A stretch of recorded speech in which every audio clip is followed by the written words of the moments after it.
Salut, c'est Flo Tixlo. Et salut, c'est Flo de Radio. Et aujourd'hui, on va parler comme d'habitude, donc... High-tech, tout ça un petit peu. Voilà, c'est ça. Et ce sera... Actu Geek, tendance. Actu Geek, ouais, tendance. Tendance, ça c'est tendance. C'est tendance. Et oui, de quoi on va parler en fait aujourd'hui? Ouais, tu sais pas, t'as pas bossé ton sujet? Non. Ah, tu me déçois. On va parler Windows 10. Ah, le gros bordel de ce mois de juillet là. C'est ça. Voilà. Le gros bordel de Windows 10. Je pense que vous allez comprendre pourquoi dans un instant si vous n'avez pas fait le pas. Tout à fait. On commencera par une petite mise en contexte finalement de cette sortie. Voilà, histoire de vous mettre un peu dans le bain, de vous faire comprendre à quel point ça a été fait à l'arrache, quoi. Exactement. On partira aussi sur nos avis, comme on aime bien faire. On partira. On partira. Non mais c'est à vouloir faire trop court, on fait trop court. Voilà. En tout cas, on partira donc sur nos avis. Voilà, on partira sur nos avis. Je tiens. C'est ça. Tu réinventes le français. C'est ça. Ouais. Et puis bien sûr, qu'est-ce que ce serait donc de donner nos avis si on vous demandait pas aussi vos avis. Exactement. Parce que justement, cette fois-ci, on a interrogé quelques personnes autour de nous pour justement avoir un peu leur ressenti justement sur Windows 10 et sur leur aventure ou mes aventures. Des aventures, des avis plutôt positifs, plutôt négatifs, qui divergent ou non. Et on terminera ce podcast avec un petit point sur Cortana, cette nouveauté Windows 10 finalement. Voilà, on s'est un petit peu amusé à faire quelques questions drôles, un peu ce que j'avais fait sur Tixlo. Petite promo. Le placement de produit. Voilà, et donc c'est un petit truc sympa qu'on a rajouté un petit peu en bonus donc dans ce podcast qu'on vous invitera bien sûr à découvrir. Donc on va commencer, donc on va rentrer dans le vif du sujet. Hein, dans le vif du sujet, oui, voilà, c'est ça. Dans le vif, tu l'as bien dit. Voilà. on vérifie un contrôle grammaire maintenant. Voilà, pense à ramener le dico la prochaine fois. Le Mecherel, etc. Voilà.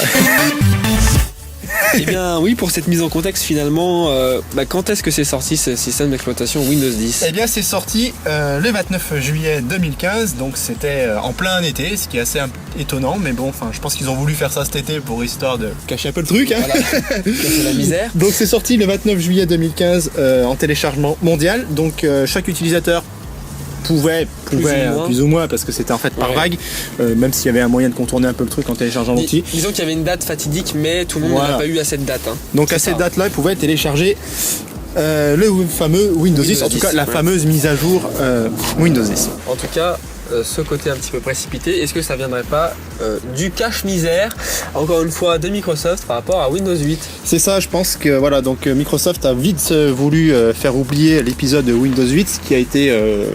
on va dire, c'était une catastrophe, Windows 8.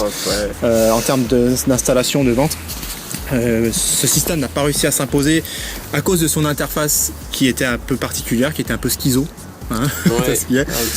C'est-à-dire qu'ils ont enlevé le fameux menu démarrer. Ouais, ils ont fait quelque chose en flat design, un peu épuré. Bon, ça c'est côté esthétisme, mais côté vraiment le système d'exploitation comme il l'indique, je trouve que c'est un petit peu non adapté à des supports, à des ordinateurs portables ou des PC classiques. Moi je trouve ça pas du tout ça adapté. Voilà, ils ont voulu faire une interface qui était vraiment, à mon sens, prévue pour de la tablette. De la tablette.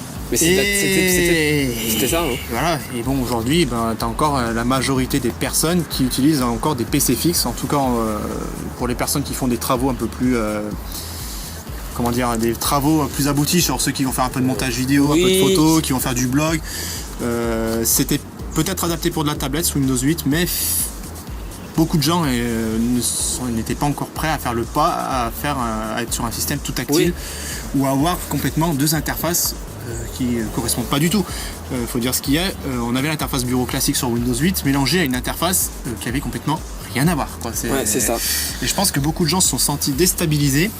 Il y a eu une grosse claque de la part de Microsoft, c'est de reprendre, c'est comme s'ils reprenaient leur système Windows 7, etc. et ses prédécesseurs, et qu'ils changeaient tout de A à Z, qui repartaient de zéro. C'est ça. On a des nouvelles fenêtres, on a une interface de configuration beaucoup plus simplifiée. Et le tout greffé à un truc qui existait déjà en fait. Ouais, voilà, c'est ça.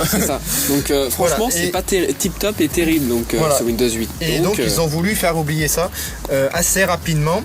Et cette mise à jour, ça a été faite un petit peu de manière forcée. Ouais, parce qu'ils ont toi tu peux en parler. Exactement, voilà, donc ces petites icônes en bas à droite. Le petit icône Windows et les petites bulles, les petites fenêtres qui s'ouvrent, c'est un petit peu limite du harcèlement du du pop-up, enfin comment on appelle ça justement les pop-up intrusifs, c'est pas non plus ça, hein. Ils ont un petit peu limité quand même, c'est un petit peu le maître. Ils ont foutu une grosse bulle quand même.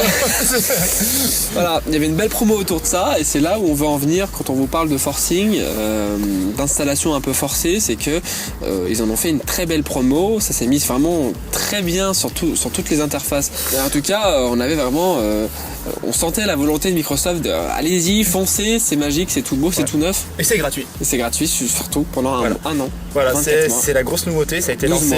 Voilà, 12 mois, un an, ouais. Tu connais bien tes dates, bravo. Oui, là qui dit 2 ans, 2 ans, 3 ans, 4 ans, 10 ans. Oui, si tu le craques. Pourquoi pas. En tout cas, gratuit pendant donc un an, hein, comme on le disait.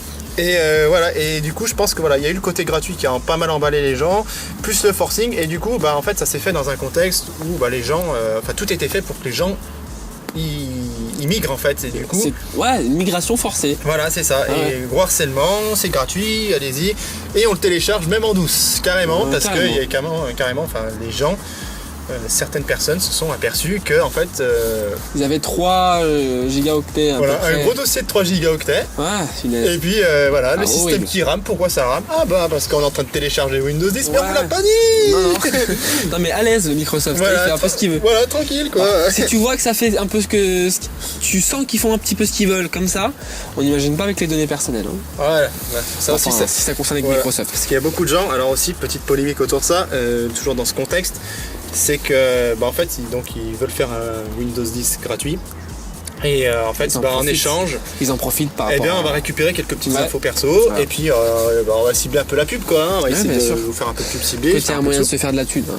Voilà, parce que quand c'est gratuit c'est que t'es je pensais que t'allais me finir la phrase. Non quand c'est gratuit t'es le produit. Ah oui. Bon, en tout cas niveau de cette mise en contexte, forcing, etc., on a aussi nos avis bien définis là-dessus. Alors est-ce que Microsoft justement va pas trop loin avec ce système de mise à jour forcée ? Alors moi, écoute, personnellement, j'ai trouvé le gros coup de com plutôt efficace, et moi aussi j'admirais avoir cette bulle, même si elle était un peu forcée. Tu l'aimais bien cette bulle, elle était belle, elle était... Ouais. disons que ça donnait envie de migrer sur un nouveau... Disons que j'aime bien la nouveauté, un petit peu comme la plupart des gens. Je croyais que c'était la bulle qui t'avait dit elle est tellement belle cette bulle, je cliquais dessus. Il faut pas non plus être aussi... écoute... en tout cas... je sais pas, peut-être. Et comme tout le monde, eu ma petite date, je la regardais, je scrutais chaque jour cet été. C'était pas aujourd'hui la mise à jour, non on est le 19, c'est dans 10 jours. Aujourd'hui on est le 29, c'est aujourd'hui le grand jour où tous les ordis vont se mettre à jour.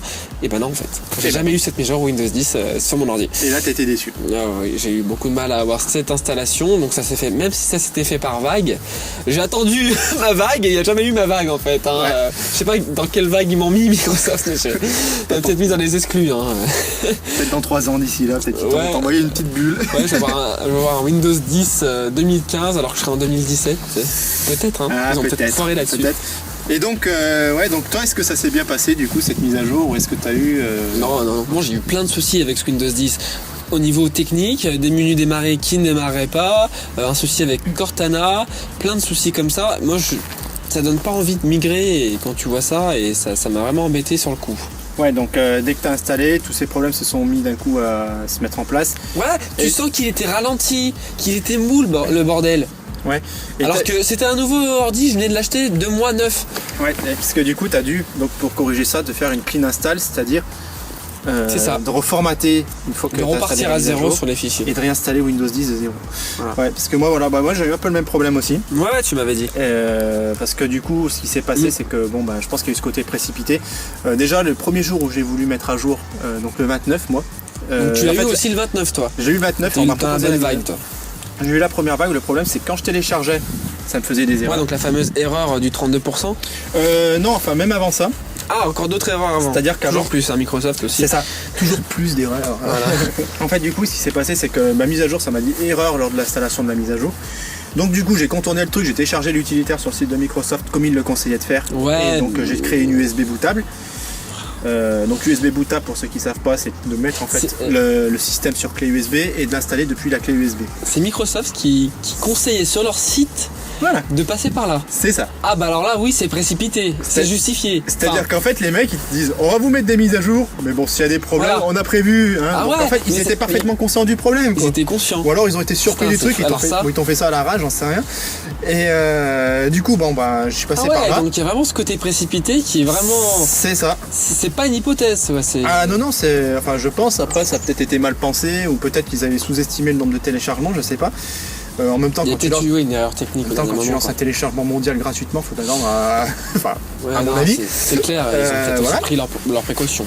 Et donc, ce qui s'est passé, c'est que bon, après, j'ai fait la mise à jour par l'USB, mais j'ai bloqué à 32%. J'ai jamais su. Enfin, je pense, j'ai une hypothèse, c'est que je pense que ma carte graphique en fait a eu des soucis. Ouais, ça se peut, il y a pas mal de soucis. Donc, j'ai été obligé de reformater Windows 8, de remettre le Windows 8 parce que j'ai pas pu activer mon Windows 10 en ligne. Mais toi, t'as encore plus galéré que moi en fait. Oui, c'est ça, mais oui. T'as dû réinstaller la dope d'avant. Et oui, du coup, donc gros pépin, donc obligé de remettre Windows 8, après de mettre le 10 et donc de réinstaller carrément, enfin de faire une install par là quoi. Donc beaucoup de personnes qui étaient donc sous Windows 7 et Windows 8 ont subi, comme par hasard aussi, des ralentissements à partir du 29 juillet parce que justement le système s'est téléchargé en parallèle. Et puis je sais pas, il y a peut-être des trucs qui tournent en arrière-plan qui ralentissent le système. Je me demande si Microsoft n'a pas essayé un petit peu de dégoûter les gens de leur ancien système pour passer au 10. C'est une hypothèse. C'est une hypothèse. Je sais pas si je la validerais parce que. Bah, j'ai eu le problème. D'autres personnes autour de moi ont eu le problème. Et d'ailleurs, eh bien, je pense qu'on peut en profiter pour écouter les avis des autres. Voilà. On a eu l'occasion donc, du coup d'avoir ces avis-là un petit peu autour de nous. Pour savoir un peu justement comment s'était passée leur migration. Parce que ça a été une belle galère pour un bon nombre d'entre eux, mais il y a aussi un peu de positif dans ces avis, on écoute. Salut Elgins. Bonjour. Donc du coup je voulais te poser 2-3 petites questions par rapport à Windows 10 parce que toi t'es un défenseur de Windows 7, hein, tu veux vraiment pas en démordre. Pourquoi tu justement veux pas passer sur Windows 10 ?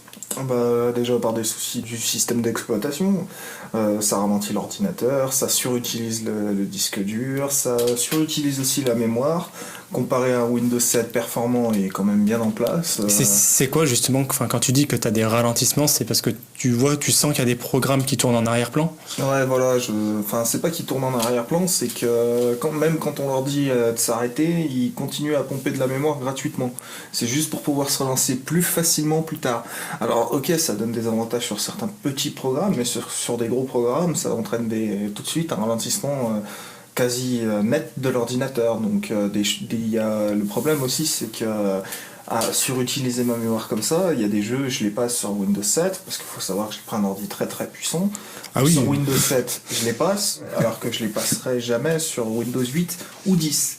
Et quand tu as voulu essayer de passer à Windows 10, t'as pas eu spécialement de plantage, ça s'était bien passé en fait à part ces problèmes de mémoire ? Si, j'ai eu beaucoup de plantages. Comme tout le monde en fait. Donc on va dire déjà pour commencer les écrans bleus. Spécialité Windows. Bel écran bleu avec crash disk.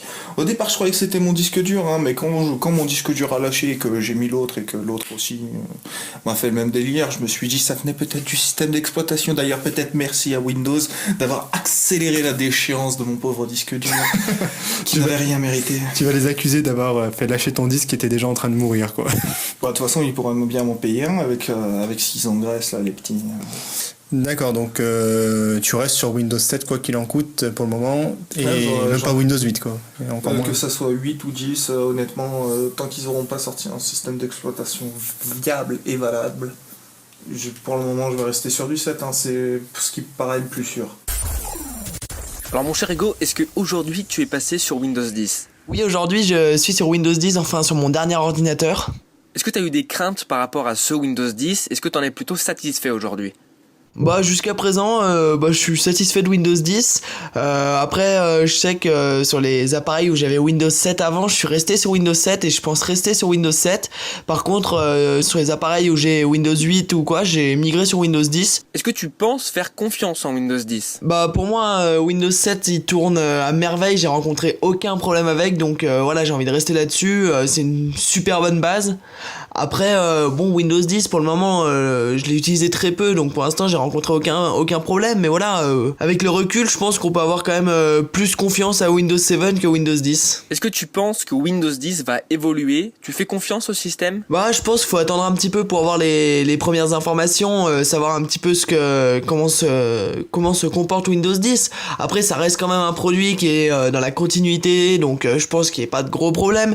On sait jamais, quoi. As-tu eu des craintes, des soucis, des plantages lors de ce passage à Windows 10? Alors du coup sur mon PC portable j'ai eu aucun souci, tout s'est très bien passé, ça a été relativement rapide par rapport à ce que je m'attendais. En revanche sur ma tour j'ai eu des gros soucis après avoir installé Windows 10, donc le passage s'est fait donc dans de très bonnes conditions et par contre après impossible de récupérer la carte son, donc plus aucun son sur l'ordinateur, que ce soit donc en ayant réinstallé les drivers, en ayant réinstallé le logiciel de la carte son, en ayant essayé de nombreuses possibilités, impossible de récupérer.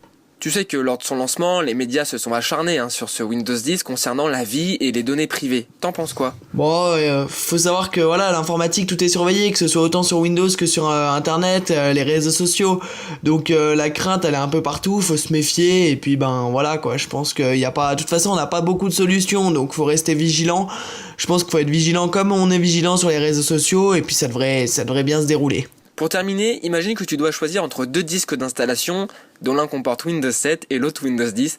Lequel choisirais-tu? Ah, alors la question est un peu délicate parce que franchement, Windows, comme je le disais déjà, Windows 7 a fait vraiment ses preuves, il tourne à merveille. Windows 10 est vraiment jeune, tout ça, en train de faire ses preuves doucement, il va les faire, il y a aucun souci. Après bon, je pense que je partirai quand même sur Windows 10 étant donné que c'est la dernière mise à jour de Microsoft et que même s'il y a quelques petits soucis éventuellement, ils vont les corriger très rapidement, donc je partirai sur Windows 10.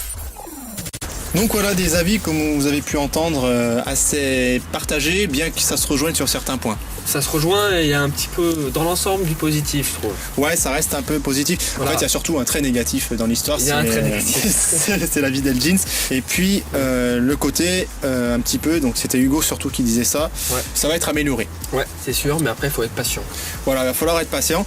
Alors, il faut être patient, oui et non, parce que en fait, c'est un truc qui se contredit quelque part, c'est qu'on a l'impression que quand on écoute un peu ces avis, qu'il y a un côté justement non abouti. Et de l'autre, on a aussi les histoires de Windows 7 qui rament un peu, ou enfin voilà, ce qu'on disait tout à l'heure, les soucis qu'on a eu avec Windows 7 de ralentissement. Donc voilà, on est un peu entre deux, quoi. Est-ce que la meilleure solution, c'est pas de rester peut-être sur le 8 en attendant? Je sais pas. Je sais pas, le 8, le 8. Mais en tout cas, il y a un côté précipité, mais d'un autre côté, il faut attendre un système d'exploitation qui soit stable. Voilà. Il est peut-être pas encore stable. Et puis aussi. Pas mal d'incompatibilités, c'est surtout ce que Elgins disait. Oui, tout à fait. Et Hugo, il y a pas mal de logiciels, ce qui est un peu étonnant finalement, qui sont incompatibles avec Windows 10. C'est pas super étonnant. Ah ouais, tu trouves que... à nouveau système. On reste sur le même noyau quand même depuis le Windows 7, même Vista.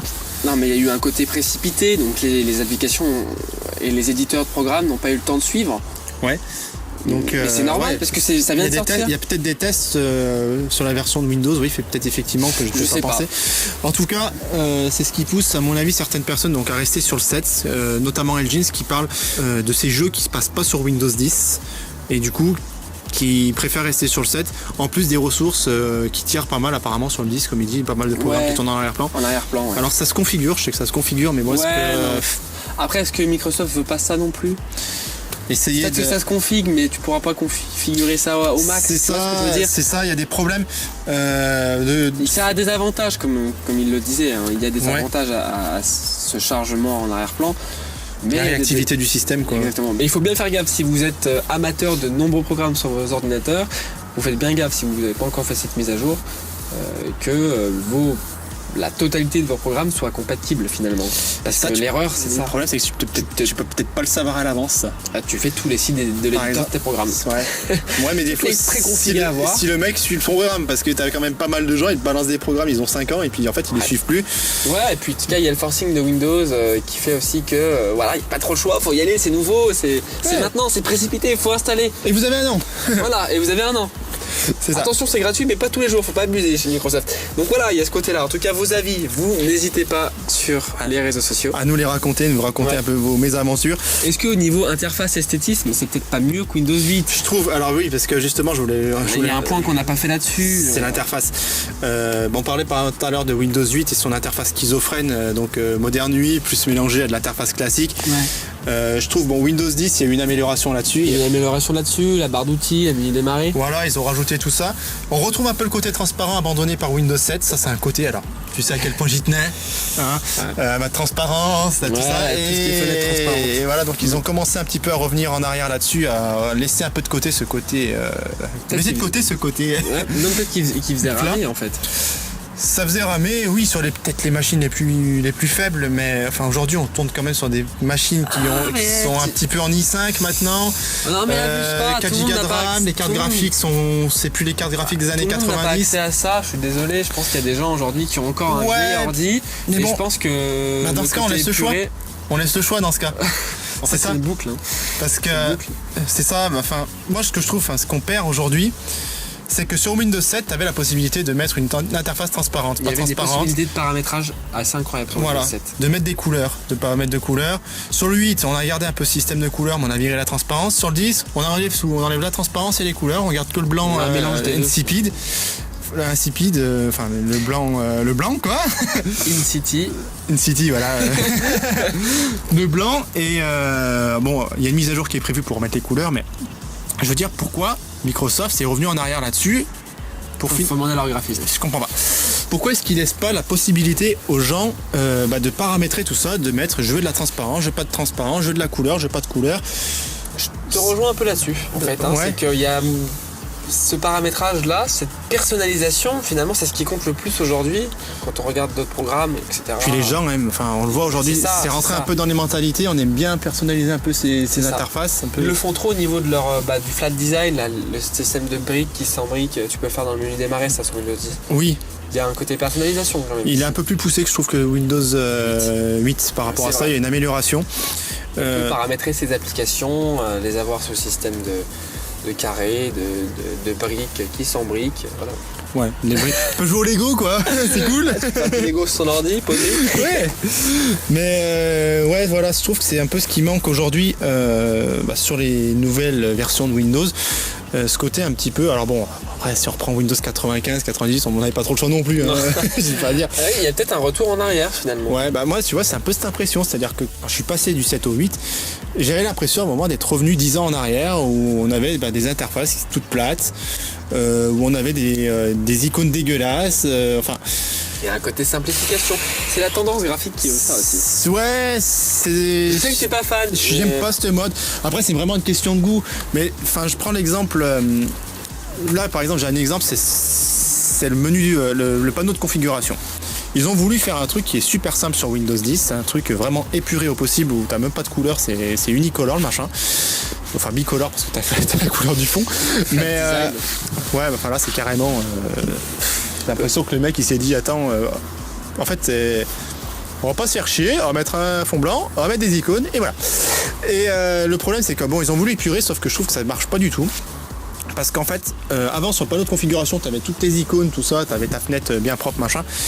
Tes icônes colorées, tu avais des couleurs, tu avais des trucs, c'était très reconnaissable. Il y avait beaucoup d'icônes, je reconnais. Mais au moins on avait tout sous les yeux. On voulait chercher les paramètres de la souris, tu savais que tu allais dans les S, tu allais dans souris, c'était bon. Oui. Là, tu es obligé d'aller cliquer dans des icônes, rechercher dans des sous-menus ton paramètre. Il y a un côté simplification. Et c'est simple et c'est plus compliqué en fait. Et en plus, tu as 2 panneaux de configuration. Tu fais pas, c'est tout. T'as 2 panneaux de configuration. Je comprends pas pourquoi il y a 2 panneaux de configuration. Je ne défends pas non plus les 2 panneaux de configuration, mais il y a un côté simplification, sous-dossier, dossier, c'est rangé. Alors qu'un. C'est bien rangé là pour le coup. Un bazar d'icônes, en quoi ça apporte esthétiquement? Rien. Non, je sais pas. Après, on peut faire ça avec une interface peut-être plus colorée, plus conviviale. Là, c'est froid. Pour moi, c'est froid. Oui, c'est froid, mais ça. Oui. C'est froid, c'est blanc.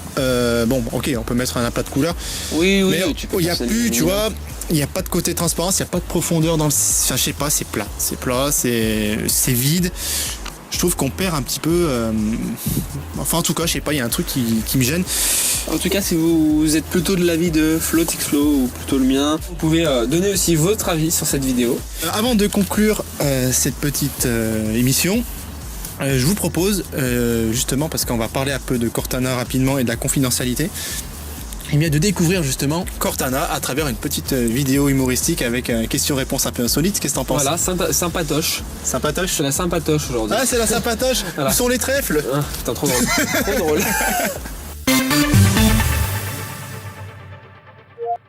Que penses-tu de moi? Est-ce le genre de question piège qui pourrait créer un sentiment d'incompréhension entre nous? Ah, ça dépend, hein. Ça dépend de ta réaction, de ce que tu penses de moi. Que penses-tu de Windows? Nous sommes très compatibles. Évidemment. Connais-tu Siri? Je connais Siri de réputation, mais pas personnellement. Je suis sûr pourtant que vous feriez un beau couple. Hein. Allez, on va à présent tester le niveau d'humour de Cortana. Raconte-moi une blague. Un chameau dit à un dromadaire. Comment ça va? Bien, je bosse. Et toi? Je bosse. Ok, on est plus dans la blague de merde finalement avec Cortana. Une petite question un petit peu plus intime. Veux-tu m'épouser? J'ai déjà un anneau. Encore de l'humour. Et puis on va terminer avec quel est ton chanteur préféré? Une voix de velours, un charisme fou, des textes sublimes, c'est... Ok, j'aime cet humour. Merci Cortana. Une fonctionnalité plutôt innovante, sans ce nouveau. Ça, pour dire des conneries, ça on peut dire que c'est vachement innovant.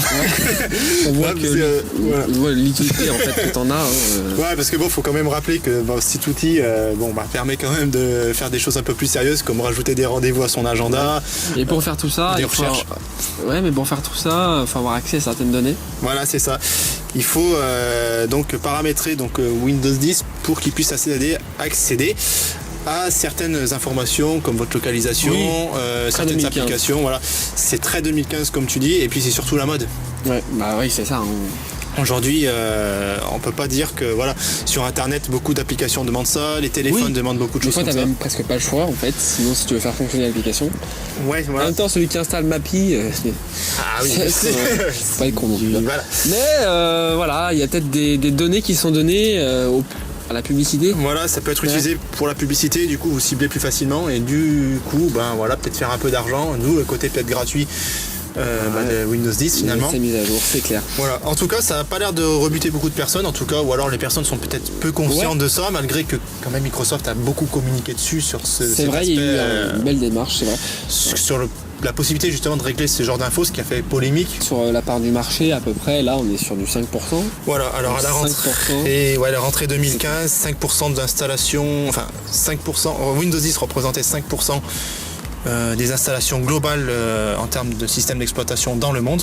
Ouais. Alors le chiffre est je pense plus haut aujourd'hui, pour les raisons qu'on a plus ou moins citées. Exactement, tout au long du podcast. Forcing, gratuit.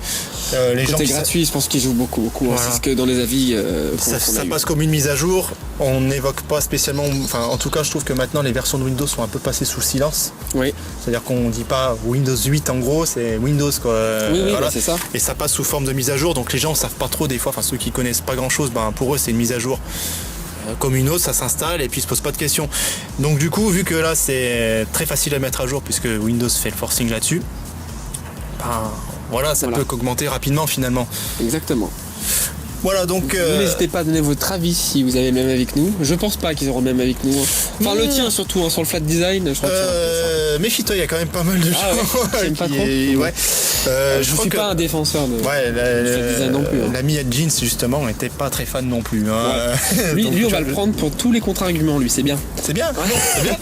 Et voilà pour ce podcast consacré à Windows 10. Merci de nous avoir suivis et n'hésitez pas bien sûr à visiter nos deux sites puisque c'est le fruit de la collaboration entre Tixflow et Now Radio. Voilà, donc noradio.fr, le site bien sûr de la radio jeune. Et Tixflow.fr, le site Tendance Geek. Voilà, donc n'hésitez pas bien sûr à nous soumettre vos avis par commentaire. Exactement, c'est le but de ce podcast. Puis si vous en avez bien galéré aussi sur Windows 10. Voilà, hein, parce qu'on on a bien envie de se marrer nous aussi hein, sur mes aventures. Hein, pourquoi on serait les seuls à souffrir hein, finalement. Quelle question de Sherlock Holmes quoi. On aime bien, c'est ça, c'est la nature humaine de bien apprécier la souffrance des autres. On fait du Shakespeare là, sur l'escalier, c'est nickel. Voilà, où on est sadique. Voilà, aussi. En tout cas, n'hésitez pas bien sûr à nous rendre visite sur le site internet podcastdeflow.xyz pour bien sûr en apprendre un peu plus sur le projet et bien sûr nous soumettre vos idées hein, parce que on est toujours à l'écoute bien sûr de nos auditeurs. On a soif hein, de ces avis-là et puis vous faites ça via le formulaire de contact de ce site hein, que je le rappelle podcastdeflow.xyz. Voilà. Nouvelle extension un petit peu. Voilà la nouvelle extension qui innove économiquement parlant. Voilà. Merci de nous avoir suivis puis on se retrouve une prochaine fois finalement pour un prochain podcast. C'est ça, à très vite, merci. À plus. Salut.